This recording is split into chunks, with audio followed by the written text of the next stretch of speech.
This podcast is brought to you by North Carolina's electric cooperatives. This is NC Spin, an unrehearsed discussion on issues of interest to North Carolinians. Now, here is your moderator, Tom Campbell.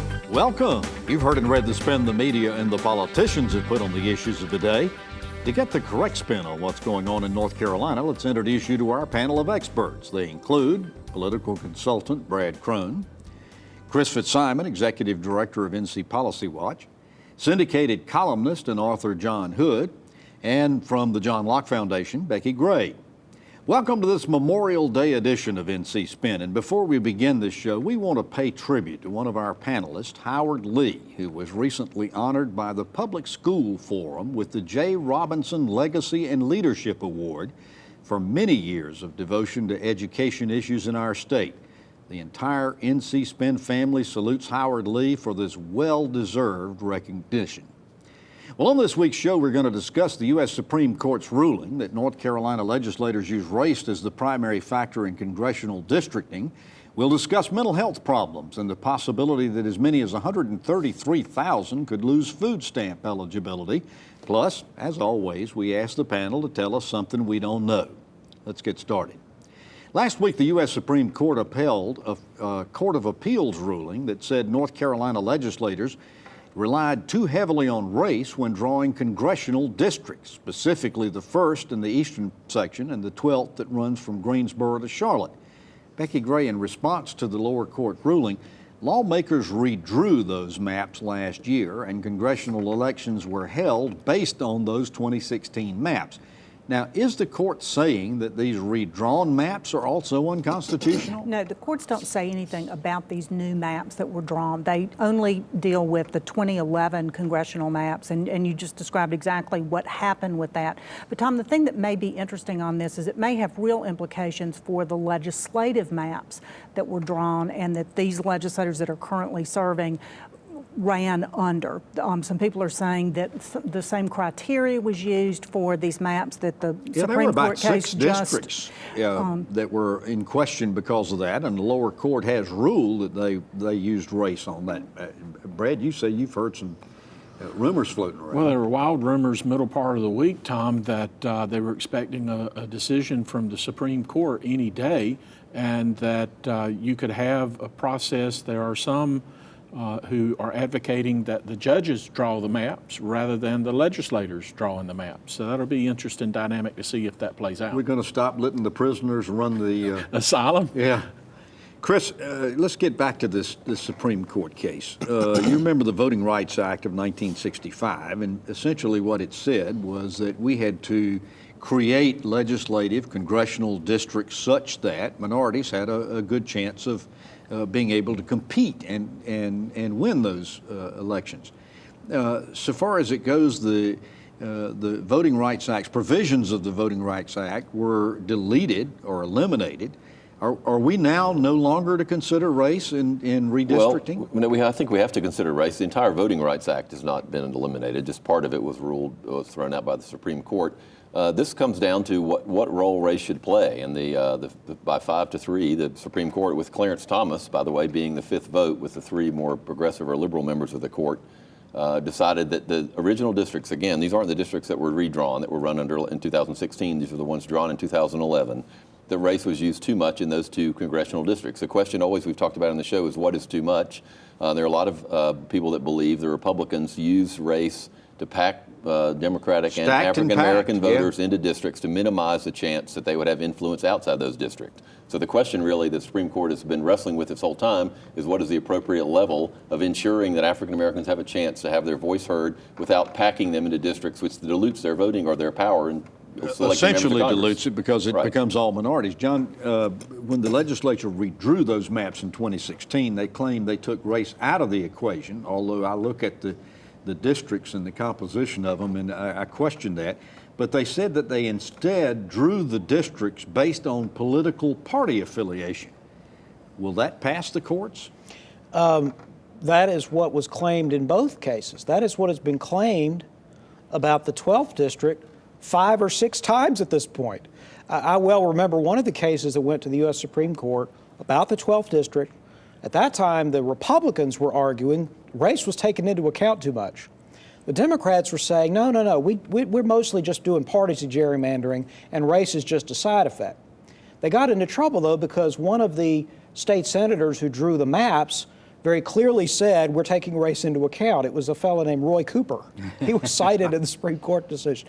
So this has a long history. These two districts were originally drawn by Democrats, but Republicans in many cases liked them because they had partisan effects that the Republicans liked. Clarence Thomas, in my opinion, is the only person in this story so far that has any kind of consistent principle. He did not agree with the liberal justices that there's some Goldilocks standard that only liberal justices can apparently find where Democrats are best off or whatever. His point was race should not be used. Voting Rights Act does not require race to be used. That's his position. It has always been his position. So it is not surprising, since he tends to follow his principles, that he ended up here. That doesn't mean he's going to vote with the liberal bloc on all these other cases that many progressives in North Carolina appear to think. That's not what's going to happen. This goes all the way back to 1991, Tom, when Dan Blue, Speaker of the House, and Mark Bass-Knight, President Pro Tem of the Senate, made a public policy decision that North Carolina will have 2 minority seats in Congress. And so you got to go back to that. Well, Bass-Knight wasn't leader at that time. No, but actually, the first plan they drew, and I was in Dan's office, had 1 majority-minority district, and the NAACP and the Republican Party forced them to draw 2 because it was beneficial to Republicans.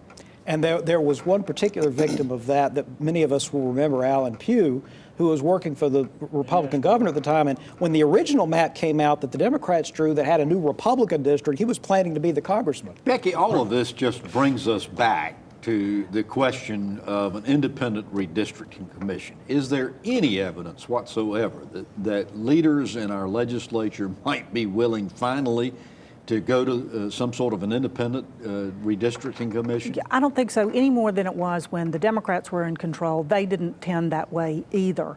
But Tom, it really does raise the question of, even with an independent commission, there's so much ambiguity. The courts say race can be part of the decision, but it can't be the predominant part. Well, how much is predominant and how much isn't? I mean, this is the problem, there's Tom. some unanswered questions with I this. favor a redistricting commission. I hope we get to a redistricting commission. Every time the Supreme Court rules like it did the other day, which is clearly a contradiction to its previous rulings, it makes it harder, not easier, it makes it harder to pass redistricting reform because no Republican is going to sign on to a commission that has to take federal laws into account, but the federal laws will be determined by judges who they don't trust. So that's the nature of the problem. Once we get any kind of standard, whatever the standard is, if the federal courts will stick with it, then we have the possibility of a redistricting. I think that's a real frustration, too. There's no clear guidance. But it's worth noting that there is also a case in federal courts which would seek to make partisan redistricting or partisan gerrymandering unconstitutional. And I actually think the way the political climate is in North Carolina and a lot of other states, that may have a better chance in doing it in the legislature. Okay, so if you can't do racial redistricting, if you can't do partisan redistricting, how are you going to do it? Well, you do it with a computer and you take into account the Voting Rights Act. And there's we can now go into neighborhoods and take one person's house like the legislators did to Margaret Dixon, take her house out of the district and go next door and put her neighbor back in the district. Well, and the big question mark that nobody seems to be discussing is that something like 30% of the registered voters in North Carolina are unaffiliated now. They not belong to either one of the two parties. But if you have to comply with the Voting Rights Act, which you do, then how do you do that without these questions of how much is predominant race taken into consideration and how much of it isn't? I mean, not only do we not have clear direction, there is no bright line in this. It has become blurred with this latest case. A real question to ponder, and we're going to do that after this break. Have you signed up to receive our free weekly email? Did you notice that segue there? Have you signed up to receive our free weekly email newsletter Spin Cycle?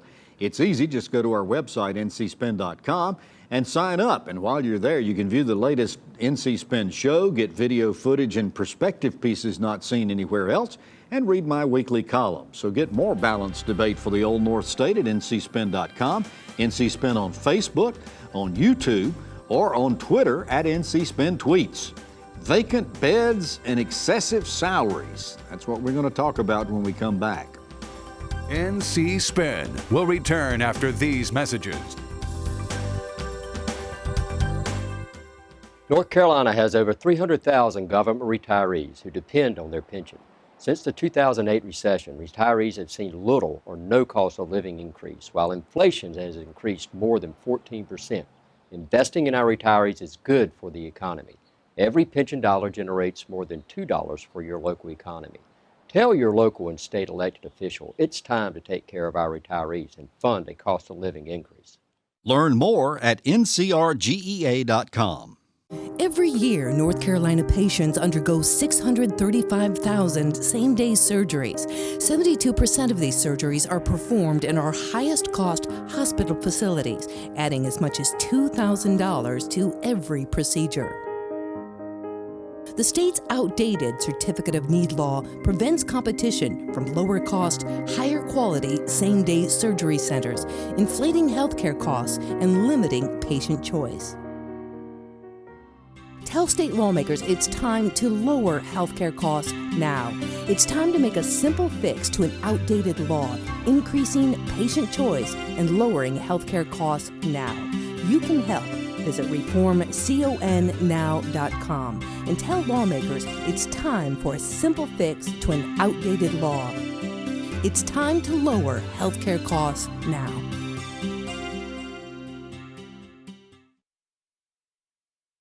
The healthcare landscape is filled with questions and uncertainties of changes that are coming. In these times of change, there's one thing you can trust. You can trust your family physician to work for you, not only in treating sickness and disease, but also your overall health. Regardless of how healthcare might change, the men and women of the North Carolina Academy of Family Physicians pledge to work upholding your trust. Family physicians, your trusted healthcare advisors. Our state has more than 300,000 with no options for health insurance. 63% are in working families, one illness away from disaster. Let's create a North Carolina solution for covering the uninsured. To learn more, visit careforcarolina.com. We now return to NC Spin. North Carolina has 3 mental health hospitals, Broughton in Morganton, Central in Butner, and Cherry in Goldsboro. Cherry opened a new hospital last fall, but more than 100 beds of the new facility are vacant because, according to hospital officials, they don't have adequate funding to pay psychiatrists. Meanwhile, State Auditor Beth Wood released a scathing report saying the largest regional mental health office, Cardinal Healthcare Solutions, paid their leaders $1.2 million more than state law allows. Brad, Cherry Hospital opened last fall, 3 years late, millions of dollars over budget. Now we hear that 100 beds in this facility are vacant, and administrators say they don't have the funds for staffing. But some are questioning whether or not this is the case. What's your take on all this? Well, it's drawing attention in the corporate and the leadership circles at the Department of Health and Human Services. The Secretary, Mandy Cohen, and the Deputy Secretary are personally engaged. They realized they had a problem in Morganton earlier this year. They took unordinary steps, fired the contractor, brought in a new contractor. They're having to look at their whole system's operations. The other thing, Tom, I think you got to look for is more oversight from the legislature. And I think you'll see senior, and DHHS. Absolutely. And Secretary Cohen and Deputy Secretary Benton are very capable, experienced leaders. I think they'll get in there and tackle it for the governor. Becki, one of the things that was interesting, the News and Observer ran a lot about this story, but it said that after examining emails, patient records, and patient loads, that the patient load per psychiatrist at Cherry is much lower than it is at Broughton, and a little bit lower than it is at Central. And that if Cherry would just increase their psychiatrist per patient load to the same as those at Broughton, they could fill those 100 beds. Right. I've been following this story very closely, and I'm just really puzzled as to what's going on and what the problem is. You know, $230,000 to pay a psychiatrist to move to Goldsboro. I mean, the cost of living and other things, it seems to me that would be an attractive job. There's been all kinds of discrepancies, though, in, long-term psychiatrists with lots of experience being paid the same as somebody just coming out of residency. So there's some questions there. There's also, just conflicting reports that you get of they have posted the job. They said nobody had applied, but the records showed that there were several people who had applied for the job. They had 18 wanting employment. I think this this is time for Mandy Cohen to step in, for the legislature to step in. In the meantime, while all this shenanigans are going on for years, there are mental health patients that are sitting in hospital beds not receiving the services that they need. Or worse still, in emergency rooms, and a lot of those are kids. Chris, let's move to the situation at Cardinal Healthcare Solutions, a regional mental health office. Beth Wood said this organization paid its leaders $1,200,000 more than state law allows, and in the case of the CEO, he was earning $635,000 when the established pay for this position is $187,000. What does it sound like to you? Well, it sounds like they're not following the law, and it sounds like that we still have a long ways to go to figure out the best management structure for our mental health system. And when you have these regional entities that are nonprofits that aren't watched closely by anybody, and these sounds like the board's not watching very closely. Well, the board's not, but also you have, we set this sort of privatization, pseudo-privatization model up around the state. We consolidate all these agencies. State government doesn't play nearly the role. We let this private entity, it's nonprofit, but people are still getting really wealthy on it. We need a lot more oversight, and I think we need to rethink the structure. Senator Tommy Tucker says he wants to claw back that money that they overpaid those executives, John Hood. You think there's any chance of that? Well, the legislature can do what the legislature wants to do. And I think there are legitimate questions here. You can see in the audit there's some confusion about what is public or private and different claims at different points in time.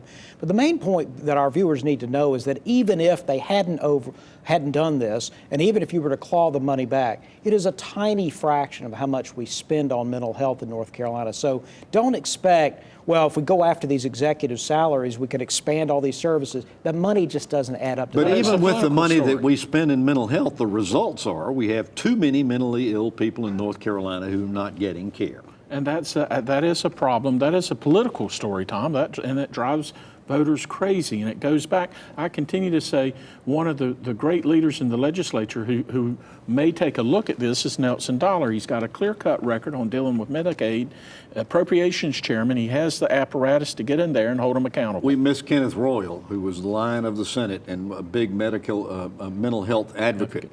We're going to take a break. When we come back, we're going to talk about food stamp eligibility changes. NC Spin will return after these messages.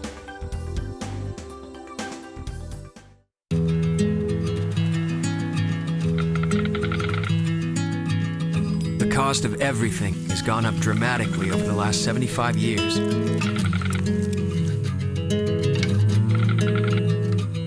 With one exception, keeping electricity affordable. That's the power of your co-op membership. Learn more at togetherwesave.com. North Carolina's Touchstone Energy Cooperatives, looking out for you. I am Kathy Merritt, and I have worked at Cherry Hospital, a state-run psychiatric facility, for 27 years. Like 1 in 3 state employees, I still earn less than $31,000 a year because we haven't had a decent pay raise in years. When I started at 20 years old, that was a wonderful thing to have a state job. That's not the case anymore. And I love the job that I do. I just can't make it on what I do. It's not right. I work very hard. I love what I do, but it's difficult when you're not getting paid for what you do. You can't raise 2 kids on the salary that I had and not work another job and not apply for food stamps and not apply for medical benefits for your children. Tell your legislators to support a pay increase for state employees. Learn more at scenic.org.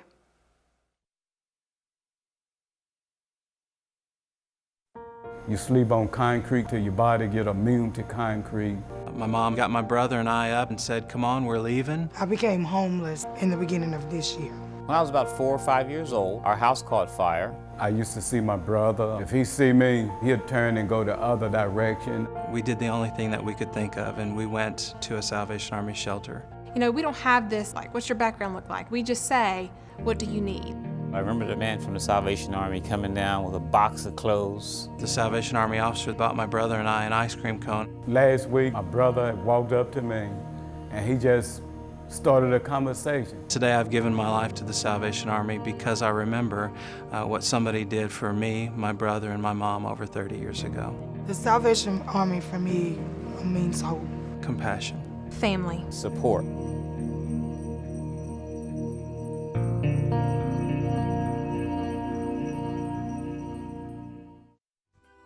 We now return to NC Spin.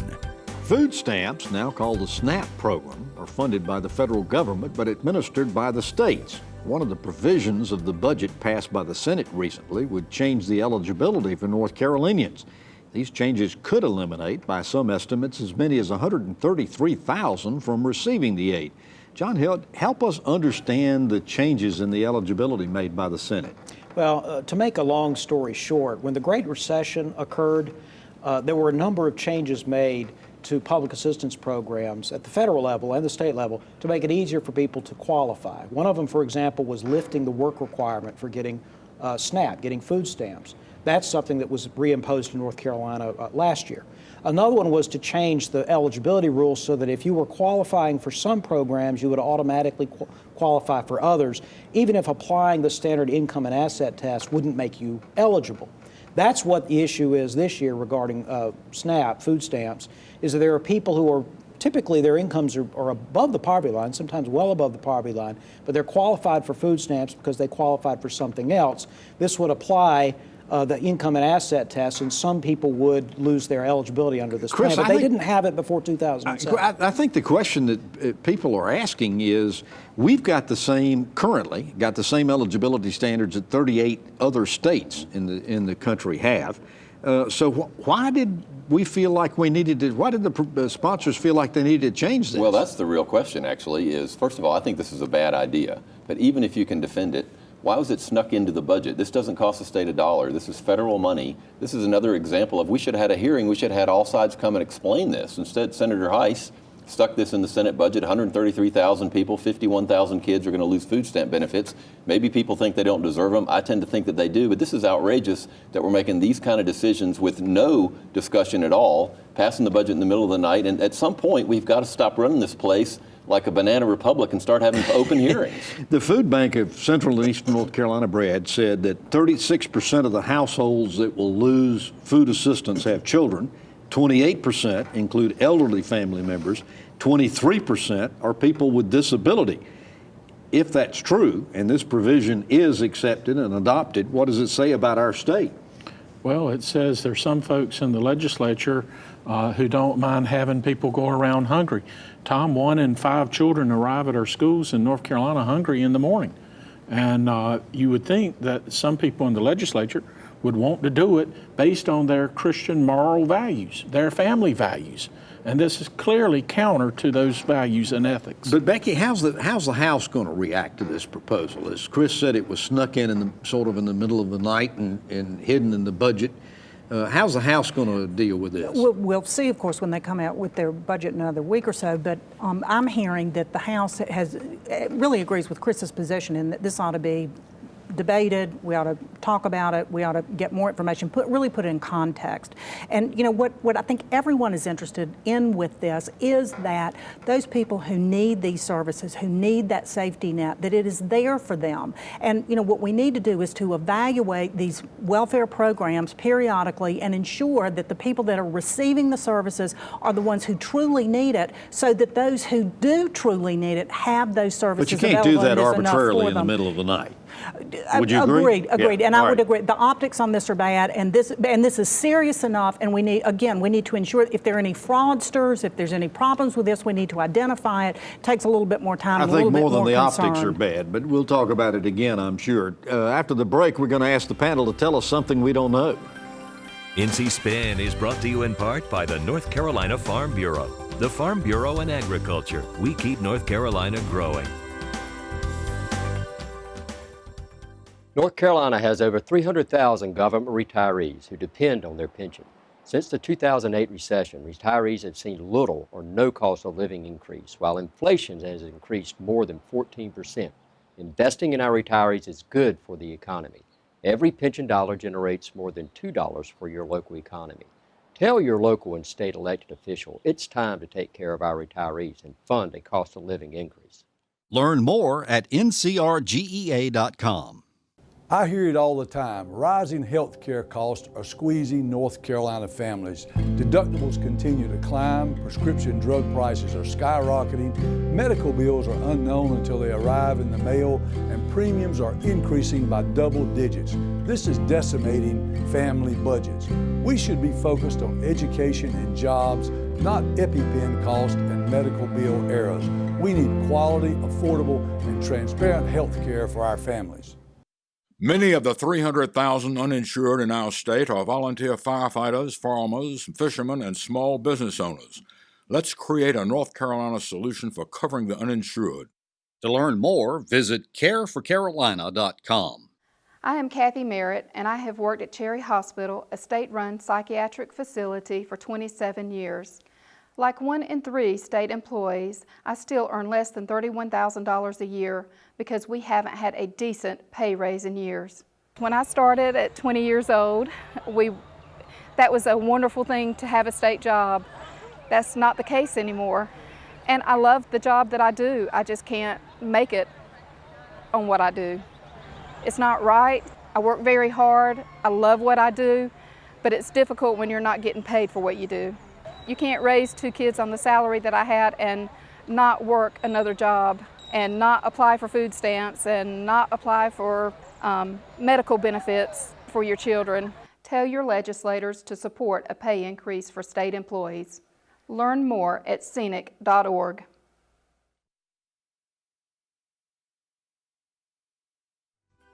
We now return to NC Spin. All right, let's ask the panel to tell us something we don't know. Becki Gray, we'll start with you.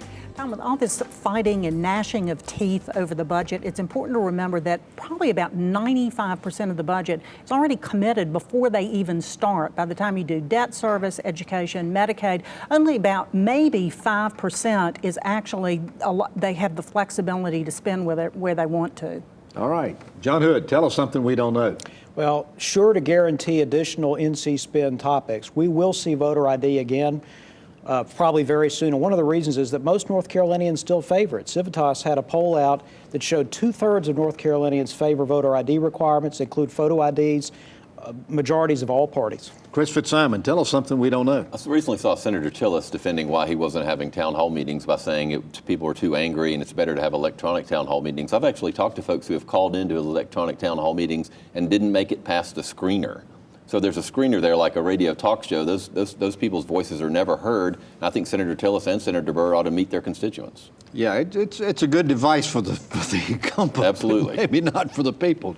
Brad Hood, Travel and tourism time in North Carolina really hits this weekend from now until Labor Day. Tom, according to Visit North Carolina, the travel and tourism industry's $23 billion, $55 million a day, 204,000 jobs, and 40,000 businesses. That's what vacation time means to North Carolina. Wow. So we hope our viewers go out and enjoy this Memorial Spend some money. and spend some money.